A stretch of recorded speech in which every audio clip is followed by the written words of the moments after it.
Trainee IPS Uday Krishna Reddy వ్యవహారం రోజుకో మలుపు తిరుగుతోంది. ఆయనది ఆత్మహత్యాయత్నం కాదు, లిమిట్కి మించి లిక్కర్ తీసుకోవడం వల్లే స్పృహ తప్పారు అన్నారు వైద్యులు. కేసుని పక్కదారి పట్టించడానికి ఉదయ్ ఈ ఆత్మహత్యాయత్నం డ్రామా ఆడారా అనే దిశగా దర్యాప్తు వేగవంతమైంది. మరోవైపు తనపై నమోదైన కేసుని కొట్టివేయాలని ఉదయ్ హైకోర్టుని ఆశ్రయించగా ఈ పిటిషన్పై రేపు విచారణ జరగబోతోంది. మహిళా ట్రైనీ ఐపీఎస్ కంప్లైంట్, ఆ వెంటనే సస్పెన్షన్, ఆ తర్వాత హాస్పిటల్లో అడ్మిషన్. ఉదయ్ కృష్ణారెడ్డి వ్యవహారంలో ఆద్యంతం హైదరాబాద్ నడిచింది.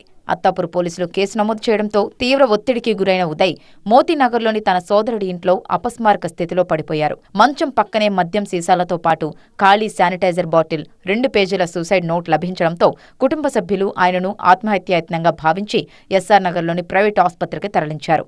అయితే ఆసుపత్రికి తెచ్చిన వెంటనే అత్యవసర చికిత్స అందించిన వైద్యులు ముందస్తు జాగ్రత్తగా స్టమక్ వాష్ చేసి రక్త నమూనాలను ల్యాబ్కు పంపారు.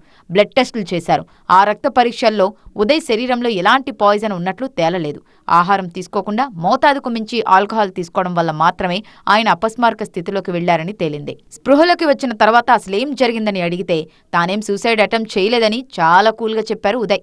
ఆల్కహాల్ మత్తులోనే ఉన్నానని ఉదయ్ స్వయంగా చెప్పారు. మరి ఆ సూసైడ్ నోట్ సంగతేంటని ప్రశ్నిస్తే తీవ్ర ఒత్తిడిలో ఉండటం వల్లనో మత్తులోనో సూసైడ్ నోట్ రాసుంటానేమో అని అంటూనే అసలు ఆ నోట్ రాశానో లేదో కూడా గుర్తులేదంటూ పెద్ద ట్విస్ట్ ఇచ్చారు. బట్ ఆ లెటర్లో హెడ్డింగే సూసైడ్ నోట్ అని స్పష్టంగా రాసి ఉంది.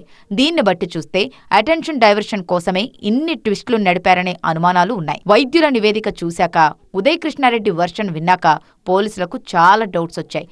కేవలం సానుభూతి పొందేందుకే ఉదయ్ ఈ తరహా డ్రామా ఆడారా అని పోలీసులు అంచనా వేస్తున్నారు. అక్కడ దొరికిన సూసైడ్ నోట్ ఎప్పుడు రాశారనే దానిపై పోలీసులు ఆరా తీస్తున్నారు. బట్ ఆ లేఖలో ఉదయ్ కృష్ణారెడ్డి సంచలన విషయాలు చెప్పుకొచ్చారు. సదరు మహిళా ట్రైనీ ఐపీఎస్తో ఏడాది కాలంగా పరస్పర అంగీకారంతోనే సంబంధం ఉందని, ఆమెకు పెళ్లైన తర్వాత కూడా కంటిన్యూ అయ్యిందని రాసుకొచ్చారు. ఈ డీటెయిల్స్తో పాటు తమ ఇద్దరి వీడియోలు ఆమె భర్తకు పంపానని కూడా చెప్పుకొచ్చారు. తానేం తప్పు చెయ్యకపోయినా కావాలనే తనపై నిరాధారమైన ఆరోపణలు చేస్తూ కేసు పెట్టించారని ఆరోపించారు ఉదయ్. ఈ పరిణామాలే తన ఆత్మహత్యాయత్నానికి కారణమని సూసైడ్ నోట్లో రాసుకొచ్చారు.